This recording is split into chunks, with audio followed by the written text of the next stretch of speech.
আল্লাহ তাবারাক ওয়া তাআলা পবিত্র কুরআন পাকে আমাদেরকে কি শিক্ষা দিয়েছেন? ইয়া আইয়ুহাল্লাযীনা আমানু আতিউল্লাহ ওয়া আতিউর রাসূল ওয়া উলিল আমরি মিনকুম।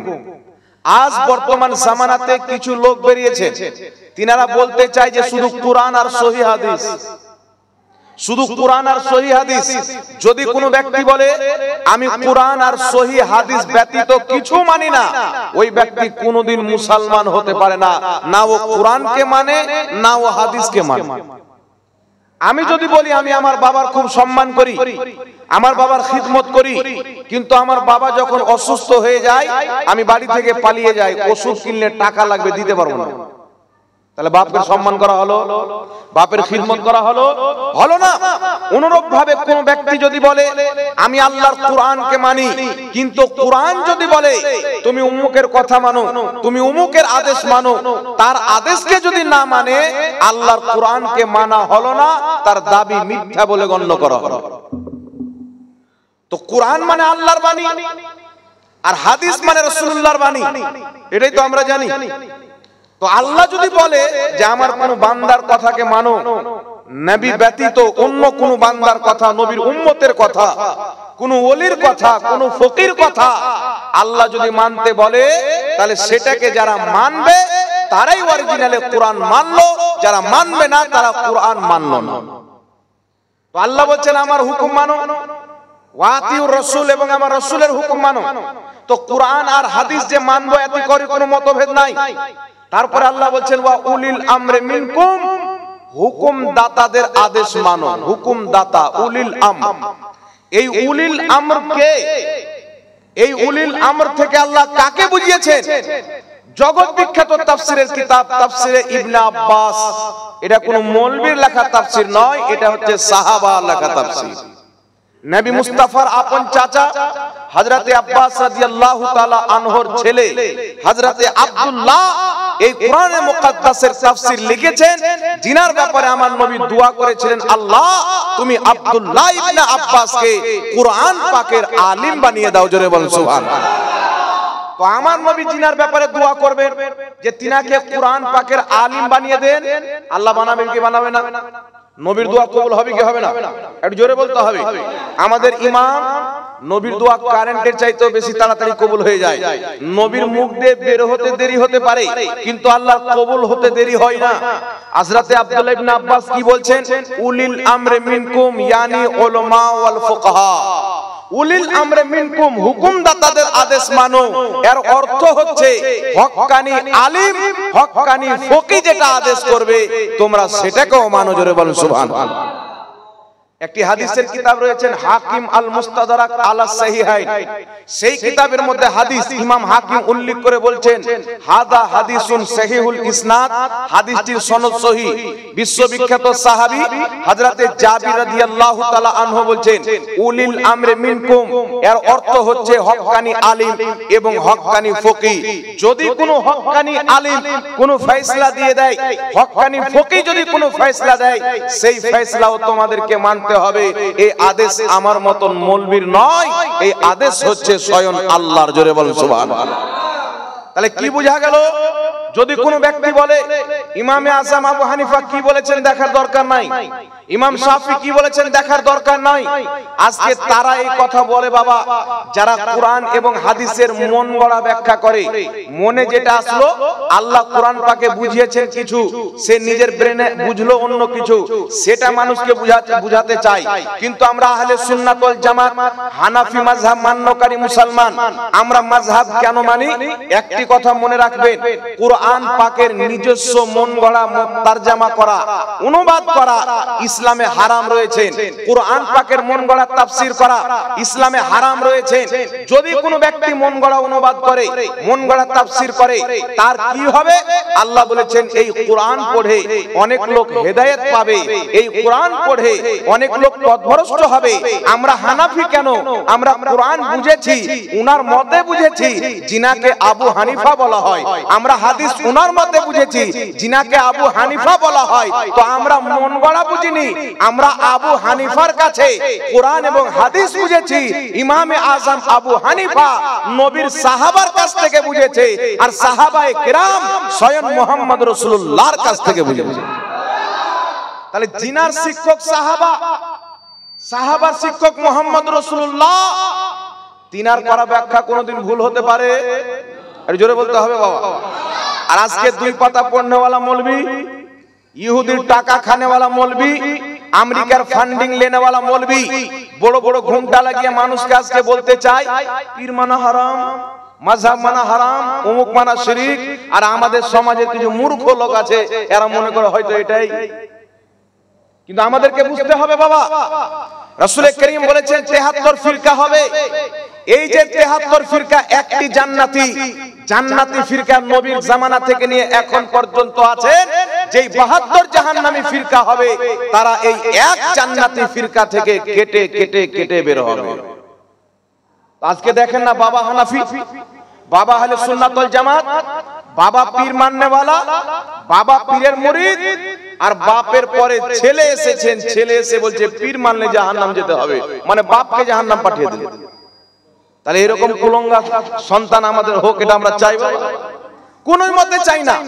বাবা আপনাকে বলতে চাই, আজকে যে মাওলানা বলছে মাযহাব মানা যাবে না, আমি আপনাকে বলতে চাই যিনারা মাযহাব মেনেছেন তিনাদের লেখা কিতাব যদি পড়া বন্ধ করে দেওয়া হয়, আল্লাহর কসম খেয়ে বলি এই পৃথিবীর মাটিতে কোনো মায়ের লাল আলিম হতে পারে না, কোনদিন আলিম হতে পারে না। কারণ মাদ্রাসাতে যে কোরআন পাকের তাফসীর পড়ানো হয়, তাফসীরে জালালাইন ইমাম জালালউদ্দিন সিউতি রাহমাতুল্লাহ আলাইহি লিখেছেন, তিনি শাফি মাযহাবের অনুসরণকারী। হাদিসের অনেক ব্যাখ্যা বুখারী শরীফ যদি বুঝতে হয়, ফাতহুল বারী পড়তে হবে, বুখারী শরীফের সারা। যেই ফাতহুল বারী লিখেছেন ইমাম ইবনে হাজার আসকালানী, আর ইমাম ইবনে হাজার আসকালানী হচ্ছেন শাফি মাযহাবের মুকাল্লিদ। আর একটি বুখারী শরীফের সারা উমদাতুল কারি লিখনেওয়ালা ইমাম বদরুদ্দিন আইনি, ইমাম বদরুদ্দিন আইনি হচ্ছেন আপনার ইমাম আজম আবু হানিফার মুকাল্লিদ। যত মুহাদ্দিস ছিলেন আপনি উঠান, ইমাম তিরমিজিকে, ইমাম তিরমিজি মাযহাব মাননেওয়ালা ছিলেন, ইমাম ইবনে মাজাহ মাযহাব মাননেওয়ালা ছিলেন, ইমাম নাসাই মাযহাব মাননেওয়ালা ছিলেন, ইমাম আবু দাউদ মাযহাব মাননেওয়ালা ছিলেন, ইমাম হাকিম মাযহাব মাননেওয়ালা, ইমাম মুহাম্মদ মাযহাব মাননেওয়ালা।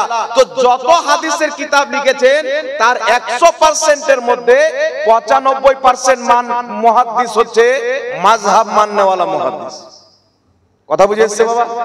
ইমাম তিরমিজি মাযহাব মানতেন, এখন যারা বলছে মাযহাব মানা যাবে না, তারা ইমাম তিরমিজি চাইতে বেশি বুঝে যিনি তিরমিজি শরীফ লিখেছেন। এটা তো হাস্যকর হয়ে গেল যে যিনি কিতাব লিখেছেন তিনি বুঝে কম, আর যিনার কিতাব পড়ে আমি আলিম হলাম আমি বেশি বুঝে গেলাম। তাই চিন্তা করতে হবে ব্রাদার ইসলাম, এটা একটা ফিতনার যুগ, এটা এখান থেকে নয়। আমার মোবাইলে ভিডিও আছে, যদি আপনারা চান বক্তব্য দেওয়ার শেষে আসেন, আমি ভিডিও আপনাদেরকে দিয়ে দেব। ইহুদিদের পাদ্রী কয়েকজন বসে মিটিং করছে আর বলছেন যে আমরা কোরআনকে শেষ করতে চাই। তো কোরআনকে তো শেষ করতে গেলে হাদিসকে শেষ করতে হবে, সুন্নাতকে মিটাতে হবে। আর সুন্নাতকে যদি আমরা মিটাতে চাই, ডাইরেক্ট মিটানো সম্ভব নয়। কি করতে হবে? কিছু মৌলবি ছাড়তে হবে, তাদের নাম হাদিসের নামে মিলিয়ে দিতে হবে, কোরআন পাকের নামে মিলিয়ে দিতে হবে। যখন কোরআন পাকের নামে মিলাবে নাম হবে আহলে কোরআন, যখন হাদিসের সাথে মিলাবে নাম হবে আহলে হাদিস। এই মৌলবিগুলো আমরা ছাড়বো, তারা হাদিস পড়বে কিন্তু অপব্যাখ্যা করে মানুষকে গোমরাহ করবে, জাল হাদিসকে সহি বলে দিবে, সহি হাদিসকে জাল বলে দিবে। এইভাবে মুসলমানের মধ্যে একটি দ্বন্দ্ব তৈরি করবে, আর তারা মাযহাব মানাকে হারাম বলবে। যেই মাযহাব 1400 বছর থেকে সারা পৃথিবীর মুসলমান যেই চারটি মাযহাবের প্রতি কায়েম ছিলেন, আজকে ওই মাযহাব মানাকে তারা শিরক বানাবে। আজকে সেরকম হচ্ছে কি হয় না বাবা? ইহুদির কাজ সফল হচ্ছে কি হয় না? অবশ্যই সফল হচ্ছে। এই যে ফিতনা, এই ফিতনা শুধু আমাদের ভারতে নয় বাবা, আলমি লেভেলে ইসলামের দুশমনেরা বহুত রকম করে ইসলামকে মিটাতে চায়। ডাইরেক্ট যদি যুদ্ধ করতে চাই পারবে না। আপনি দেখেন আপনার ফিলিস্তিনের উপরে হামলা হচ্ছে, তাদেরকে সাপোর্ট কারা করতেছে? আজ পর্যন্ত আমেরিকা সাপোর্ট করেছে? করেন। আমাদের ভারত পর্যন্ত সাপোর্ট করে না বর্তমান সরকার। কারণ রাসূল পাক বলেছেন এমন একটি জামানা আসবে যে প্রত্যেক কাফির এক প্ল্যাটফর্মে হবে, শুধু মুসলমান এক প্ল্যাটফর্মে। তো যারা ইহুদি খ্রিস্টান তারা হলো মুসলমানদের খুল্লা দুশমন। কোরআন পাকে আল্লাহ বলেছে যে মুসলমানদের ইহুদ ও নাসারা খুল্লা দুশমন। তারা কোনোই মতে আমরা রাতে ঘুমিয়ে যাই, কিন্তু এমন কোনো তাদের রাত কাটে না যে রাতে তারা ইসলামকে ধ্বংস করার চিন্তা করে। তো ইসলামকে ধ্বংস করার জন্য মৌলবি ছাড়া হয়েছে, শেখ ছাড়া হয়েছে, মাদানি মক্কি কত রকম নাম দিয়ে ছাড়া হয়েছে। আজকে যুগ যুগ থেকে মুসলমান যেই আকীদার উপরে চলে সেই আকীদাকে বাবা শিরক বানানো হচ্ছে। হচ্ছে কি হয় না? আমি আপনাদের সম্মুখে কয়েকটি আকীদা পেশ করব। তার পূর্বে আমি বলেছিলাম ইজমা মানতে হবে, ইজমা মানার কথা এসেছে। তার পূর্বে আরেকটি কথা বলেছিলাম কিয়াস মানতে হবে। একটু লক্ষ্য করে শুনেন বাবা। হযরতে রাসূল পাক সাল্লাল্লাহু আলাইহি সাল্লাম হযরতে মুআজ বিন জাবাল রাদিয়াল্লাহু তাআলা আনহুকে একটি দেশের কাজী বানিয়ে পাঠাচ্ছেন। তো রাসূল পাক বলছেন, মুআজ তুমি যে কাজী হয়ে যাচ্ছ, ওই দেশের মানুষের যে কোনো মাসলা মাসাইল ঘটবে, প্রয়োজন পড়বে, তোমার সামনে হাজির হবে, তুমি কি দিয়ে ফয়সালা করবে? হযরতে মুআজ বিন জাবাল বলছেন, ইয়া রাসূলুল্লাহ আমি কুরআন পাক দিয়ে ফয়সালা করব। রাসূল পাক বলছেন, মুআজ তুমি যদি তোমার নলেজ অনুযায়ী কুরআন পাকে না পাও, ইয়া রাসূলুল্লাহ আপনার সুন্নাত হাদিস দিয়ে করব। রাসূল পাক বলছেন, মুআজ বিন জাবাল যদি আমার হাদিসও না পাও, ইয়া রাসূলুল্লাহ আমি কুরআন এবং হাদিসকে সামনে রেখে কিয়াস করে ফতোয়া দেব। জোরে বলেন সুবহানাল্লাহ। ইজতিহাদ করব, কিয়াস করব। রাসূল পাক তাকে চাপবাসী দিলেন, সমর্থন করলেন। সেখান থেকে একটা দলিল হয়ে গেল কিয়াস। যদি হক্কানি কোনো আলিম কোনো কিয়াস করে ফতোয়া দেয়, ওই ফতোয়াটা মানা হচ্ছে মুসলমানদের দায়িত্ব। বলেন সুবহানাল্লাহ। তাই মাদ্রাসা সালেসা নামে একটি ক্লাস রয়েছে যাকে কাফিয়াও বলা হয়। সেই ক্লাসে একটি কিতাব পড়ানো হয় উসুলুস শাসি। সেই কিতাবের প্রথমে লেখা রয়েছে ইসলামের দলিল হলো চারটি: কুরআন, হাদিস, ইজমা, কিয়াস। এই চারটি দলিল আপনাকে মানতে হবে বাবা। আজকে এমন সমস্যা চলে এসেছে, যদি কোনো বিষয় আপনাকে একজন বলছেন মিলাদুন নবী পালন করা জায়েজ নয়, তাকে যদি আপনি কোনো ইমামের দলিল দেন, বলবে আমরা কোনো ইমামকে মানি না, সহিহ হাদিস দাও, সহিহ হাদিস দাও। কিন্তু ইমামকে মানতে আল্লাহ বলেছেন, ইমামকে মানতে রাসূলুল্লাহ বলেছেন। মুসলিম শরীফের মধ্যে হাদিস, রাসূল পাক বলছেন যেই ব্যক্তি ইমাম মানা ব্যতীত মারা গেল, ওই ব্যক্তির মৃত্যু জামানায় জাহিলিয়াতের বেঈমানের মতন হলো। কারণ আপনি যদি ইমাম না মানেন, কুরআন হাদিসের সঠিক জ্ঞান আপনি পাবেন না। আচ্ছা বলেন তো বাবা, আমরা স্কুলে যে ছেলে পিলে আমাদের পড়ে, আমরাও পড়াশোনা করেছি, 7 থেকে 8টি কিতাব, 9টি কিতাব, 10টি কিতাব ক্লাসে স্কুলে পড়ানো হয়। আমরা যদি সেই কিতাব কিনে বাড়িতে পড়ি নিজে নিজে, তাহলে কিছু বুঝে আসবে? কথা বলতে হবে। তাহলে ইসলামের আপনার স্কুলের কোনো প্রয়োজন পড়তো না। বাড়িতে পড়ে যদি ইঞ্জিনিয়ার হয়ে যেতাম, ডক্টর হয়ে যেতাম, তাহলে স্কুলের কোনো প্রয়োজন পড়তো না। স্কুলের প্রয়োজন কেন পড়লো? কিতাব নিজ থেকে বুঝানো আলাদা, বুঝা আলাদা, শিক্ষকের মাধ্যমে বুঝা আলাদা। নিজ থেকে বুঝলে ঘোড়ার ঘাস বুঝবে, শিক্ষকের মাধ্যমে বুঝলে ভালো বুঝবে। তো অনুরূপ হচ্ছে কুরআন পাকের উদাহরণ। যদি কুরআন আপনি কোনো মুফাসসিরিনের কাছ দিয়ে পড়েন, কুরআন যদি হক্কানি আলিমের কাছ থেকে শিক্ষা অর্জন করেন, আপনার ঈমান বাঁচবে, আপনি হেদায়েত পাবেন।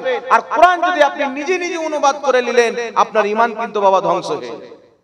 কারণ কুরআন পাকে এমন আয়াত রয়েছে, আপনি পড়বেন তো দুটি আয়াত দুই রকম লাগবে। হালাকে এটা নাই। একটা লাগবে কি এটা জিনিস আছে, আরেকটি আয়াতে বলছেন নাই। যেমন কুরআন পাকের মধ্যে একটি উদাহরণ আপনাকে দিচ্ছি। আল্লাহ বলছেন জমিন আসমানে আল্লাহ ছাড়া কেউ গায়েব জানে না। জমিন আসমানে আল্লাহ ছাড়া কেউ গায়েব জানে না। নবী বলছেন যদি আমি গায়েব জানতাম, অনেক কল্যাণ একত্রিত করে নিতাম। এমন কি যে আমি এটাও বলি না যে আমার কাছে আল্লাহর খাজানা আছে, অর্থাৎ আমার কাছে আল্লাহর খাজানাও নাই, ইল্লা মাশাআল্লাহ, কিন্তু আল্লাহ যা চায়। তাহলে এই আয়াত যখন আপনি পড়বেন তো কি মনে করবেন? নবী গায়েব জানে না। এই আয়াত যখন আপনি পড়বেন কি মনে করবেন? নবীকে আল্লাহ কোন জিনিসের খাজানা দেয়নি। অথচ বুখারী শরীফের মধ্যে হাদিস, রাসূল পাক বলছেন ইন্নী উতিতু মা ফাতিহা খাজাইনিল আরদ, নিশ্চয় আল্লাহ তাবারক ওয়া তাআলা জমিনের সমস্ত খাজানার চাবি আমি মুস্তাফাকে দিয়েছে। বলেন সুবহানাল্লাহ। তাহলে কি আমার নবী কোরআনের খেলাফ বলেছেন? না, আমার নবী ওটা বুঝিয়েছেন যে আল্লাহর না দাওয়াতে আমি গায়েব জানি না, আল্লাহর না দাওয়াতে আমার কাছে কোনো খাজানা নাই, কিন্তু আল্লাহ যখন জানিয়ে দেয় আল্লাহর জানাতে আমি গায়েব জানি। আল্লাহ যখন জানিয়ে দেয় আল্লাহর জানাতে, আল্লাহ যখন দিয়ে দেয় আল্লাহর দাওয়াতে আমার কাছে খাজানা রয়েছে। জোরে বলেন সুবহানাল্লাহ। যেমন আল্লাহ বলছেন ইন্না আ'তাইনাকাল কাউসার, নিশ্চয় হাবিব আমি আপনাকে কাউসার দান করলাম। এই যে কাউসার, কাউসার একটা খাজানা কি খাজানা নয় বাবা? তো আল্লাহ বলছেন আমি তোমাকে কাউসার দান করলাম। তাহলে কি বুঝা গেল?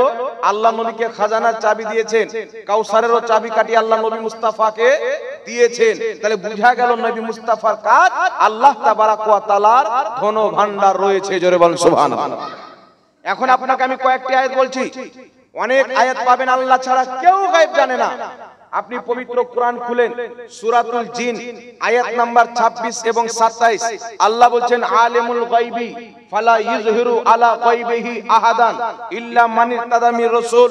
আল্লাহ বলছেন আমি গায়েব জাননেওয়ালা, আমার গায়েবের প্রতি কাউকে ক্ষমতামান করি না, অর্থাৎ কাউকে গায়েব দান করি না, ইল্লা মান ইরতাদা মির রাসূল, কিন্তু যেই রাসূলের প্রতি আমি রাজি হয়ে যাই তাকে গায়েব দিয়ে দিই। বলেন সুবহানাল্লাহ। পবিত্র কোরআন সূরা আলে ইমরান 179 নম্বর আয়াত, আল্লাহ বলেন মা কানাল্লাহু লিইতলাকুম আলাল গায়বি ওয়ালাকিন্নাল্লাহা ইস্তাবি মির রাসূলিহি মান ইয়াশা। মাইক বন্ধ করেন, এটাই ঠিক আছে, মাইক চালু করেন না, এটাই ঠিক আছে। আল্লাহ বলেন হে সর্বসাধারণ তোমরা কি এটা মনে করো যে আমি যাকে তাকে গায়েব দিয়ে দেব? না, আমি আল্লাহ আমার রাসূলগণের মধ্যে বেছে নিই, যেই রাসূলকে চাই সেই রাসূলকে গায়েবের খবর দিই। জোরে বলেন সুবহানাল্লাহ। আল্লাহ বলেন ওয়া মা হুয়া আলাল গায়বি বিদানিন, আমার নবী গায়েবের খবর দিতে কৃপণতা করে না। তাহলে কি বলবেন? একদিকে আল্লাহ বলেন গায়েব দি, একদিকে আল্লাহ বলেন জমিন আসমানে আমি আল্লাহ ছাড়া কেউ গায়েব জানে না। তো আহলে সুন্নাত ওয়াল জামাতের যেটা আকীদা, আহলে সুন্নাত ওয়াল জামাতের আকীদা হলো আল্লাহর না জানাতে নবী গায়েব জানে না, আল্লাহ যতটুকু জানায় আল্লাহর জানাতে নবী গায়েব জানে। জোরে বলেন সুবহানাল্লাহ। কথা বুঝে এসেছি আসলে বাবা? তো যদি কোনো আলিম বলে আহলে সুন্নাত ওয়াল জামাতের যে নবী গায়েব জানে, তাহলে বুঝতে হবে যে আল্লাহ যতটুকু জানিয়েছেন আল্লাহর জানাটুকু নবী গায়েব জানে। কথা বুঝতে পেরেছেন কি পারেননি বাবা? আর যেখানে কোরআন পাকে আছে আল্লাহ ছাড়া কেউ গায়েব জানে না, এর অর্থ হচ্ছে আল্লাহ যতক্ষণ পর্যন্ত জানায় না কেউ জানে না।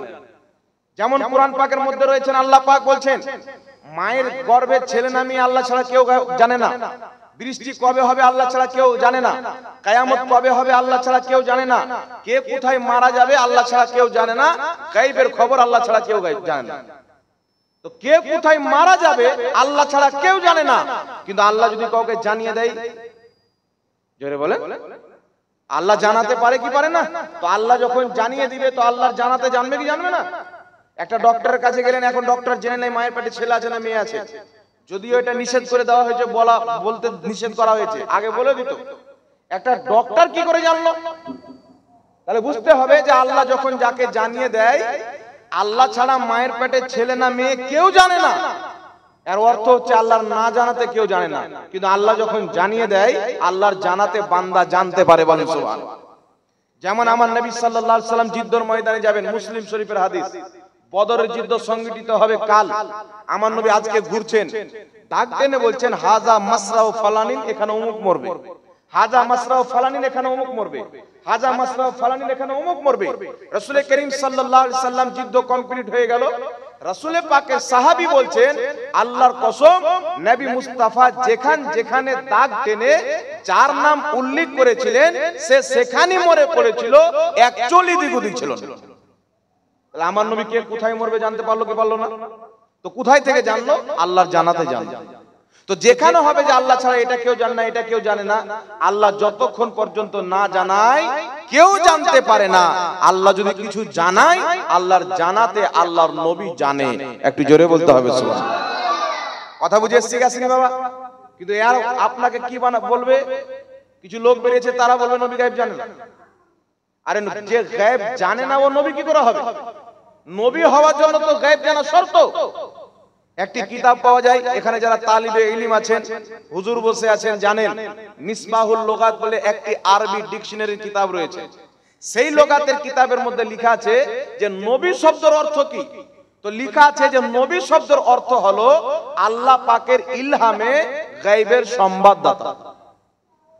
যে আল্লাহ পাক ইলহাম করেন আর তিনি গায়েবের খবর বন্টন করেন, যে গায়েব জানেন তাকে বলা হয় নবী।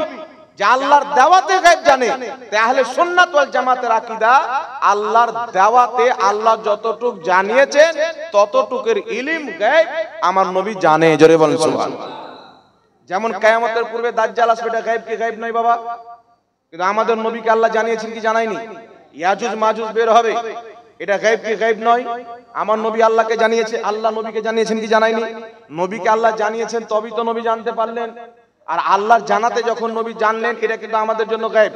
এখন একটা প্রশ্ন হচ্ছে যে আল্লাহ যখন জানিয়ে দিলেন তো গায়েব কি করে থাকলো? আল্লাহ যখন জানিয়ে দিলেন তো গায়েব কি করে থাকলো?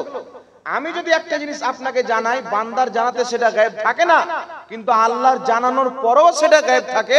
কারণ কোরআন পাকে আল্লাহ সে ওহীকে গায়েব বলেছেন, যে ওহী নিয়ে আসতেন জিবরিল আমিন, সেটাকে আল্লাহ গায়েব বলেছেন। আল্লাহ বলেছেন ওয়ামা হুয়া আলাল গায়বি বিদানিন, আল্লাহর নবী গায়েবের কথা বলতে কৃপণতা করেন না। অর্থাৎ নবী পাককে আল্লাহ বলে দেন, বলার পরেও সেটা নবী পাকের কাছে গায়েব থাকে। যেমন আপনাকে বলতে চাই যে এমন কোন জিনিস আছে যেটা আল্লাহ জানে না। কালকে কি হবে আল্লাহ দেখছেন জানছেন, পরশু কি হবে আল্লাহ দেখছেন জানছেন, কিয়ামতের আকার আকৃতি কি হবে, কোন জায়গাতে হবে, কত লোক কিভাবে কিরকম সিচুয়েশনে থাকবে, প্রত্যেকটা জিনিস আল্লাহ জানে, দেখে। তো আল্লাহ যখন জানতে পারে, যেটা ঘটেনি সেটাকেও দেখতে পারে, তাহলে আল্লাহর জন্য গায়েব থাকলো? আল্লাহর জন্য তো গায়েব নাই। তাহলে আল্লাহ নিজেকে আলেমুল গায়েব কেন বললেন? আলেমুল গায়েব আল্লাহ এই জন্য বললেন যে আল্লাহ যা যা জানে এই সমস্ত জিনিস হচ্ছে আমাদের জন্য গায়েব। তো আল্লাহ আমাদের জন্য আলেমুল গায়েব, আল্লাহর জন্য কিছু গায়েব নাই। কথা বুঝতে পারছেন কি পারেন না বাবা? একটা মুর্দা কবর আছে, তার কবরে আযাব হচ্ছে, তো তার কবরে যে আযাব হচ্ছে এটা আমার আপনার জন্য গায়েব, কিন্তু আল্লাহর জন্য গায়েব নয়। কিন্তু আমাদেরকে মানতে হবে যে এই গায়েবটাও আল্লাহ জানে, আমাদের জন্য সেটা গায়েব হচ্ছে। অনুরূপ ভাবে নবীর কাছে এসেও সেটা গায়েব থাকে। আল্লাহর কাজ যখন থাকে, আল্লাহর নিজস্ব ইলম থাকে। যখন নবীর কাজ চলে আসে, তো আল্লাহর দেওয়া ইলম চলে আসে। কথা বুঝছেন বাবা? তো এই সিস্টেমে নবী পাক সাল্লাল্লাহু আলাইহি সাল্লাম গায়েব জানেন। তবে আলেমুল গায়েব এই শব্দটা শুধু খাস আল্লাহর জন্য। আল্লাহ আলেমুল গায়েব আলিফ লামের সহিত। আর নবীকে যদি কেউ আলিমে গায়েব বলে, তো আলিমে গায়েব বলতে পারবে, আলেমুল গায়েব বলতে পারবে না। দুটোর মধ্যে তফাৎ রয়েছে, উলামায়ে কেরাম বুঝতে পারছেন। আর একটা কথা আপনাকে বলতে চাই, যেমন বিরাদর ইসলাম, পবিত্র কোরআন পাকের মধ্যে অনেক দোয়া আছেন, যেইগুলো দোয়া আমরা মানুষকে লিখে দিই, ব্যবহার করি। তাবিজ, আপনারা তাবিজ ব্যবহার করেন? পরিজন যদি পড়ে, জি দেখবেন এই তাবিজকে নিয়ে কেউ অনেক কাউকে ট্রোল করে। আমাদের আহলে সুন্নাত ওয়াল জামাতের মধ্যে যারা তাবিজ দেয়, উলামায়ে কেরাম, পীর মাশায়েখগণ, তাদেরকে ট্রোল করে যারা তাবিজের ব্যবসা করে, কোরআনের ব্যবসা করে। মানুষের মধ্যে যখন মূর্খতা চলে আসে, জেহালত চলে আসে, মানুষ এই রকমের ভাষা ইউজ করে। আর এই সমস্ত ভাষা এদের নলেজে, এদের ব্রেনে কারা ভরলো? ইহুদি কিছু মৌলবি দিয়ে ভরালো। কথা মনে রাখবেন বাবা। আজকে দেখেন সারা পৃথিবীতে যেখানে উলামা আহলে সুন্নাত রয়েছেন, আপনি যখন হজ করতে যাবেন, আপনার হাতে বা গলাতে যদি কোনো তাবিজ দিখে নেয়, ওখানকার পুলিশ কেটে ফেলে দেয়। কারণ তাদের ফতোয়া হচ্ছে তাবিজ ব্যবহার করা শিরক, যদিও কোরআনের আয়াত দিয়ে তাবিজ থাকে। তবে বাবা এটা শরীয়তের ফয়সালা নয়। কেউ যদি বলে তাবিজ ব্যবহার করা হারাম, শিরক, আর শরীয়ত যদি বলে জায়েজ, তো আমি কারটা মানবো? কথা বলে জাহাঙ্গীরের মতন 50টা মৌলবি বলছে তাবিজ ব্যবহার করা শিরক, আর নবী মুস্তাফার হাদিস এবং সাহাবায়ে কেরামের হাদিস বলছে তাবিজ ব্যবহার করা জায়েজ। তো আমার মতন মৌলবীর মানবেন না সাহাবার মানবেন? কার মানা ঈমান? আমার না মানলে আপনার ঈমানে কোনো আঘাত পড়বে না। তবে সাহাবার যদি না মানেন, আপনার ঈমান কিন্তু খাতরাতে। যেই কাজ সাহাবা করেছেন, নবী মুস্তাফা করেছেন, সালফে সালেহিন করেছেন, সেই কাজকে যদি আপনি শিরক বলেন, আপনি বাঁচতে পারবেন না। যদি কোনো মুসলমান আলিমকে, কোনো পীর মাশায়েখকে তাবিজ করার কারণে আপনি মুশরিক বলেন, শিরকের ফতোয়া দেন, সে যদি মুশরিক না থাকে, আপনি নিজেই মুশরিক হয়ে যাবেন, নিজেই কাফির হয়ে যাবেন। এটা বুখারী শরীফের হাদিস।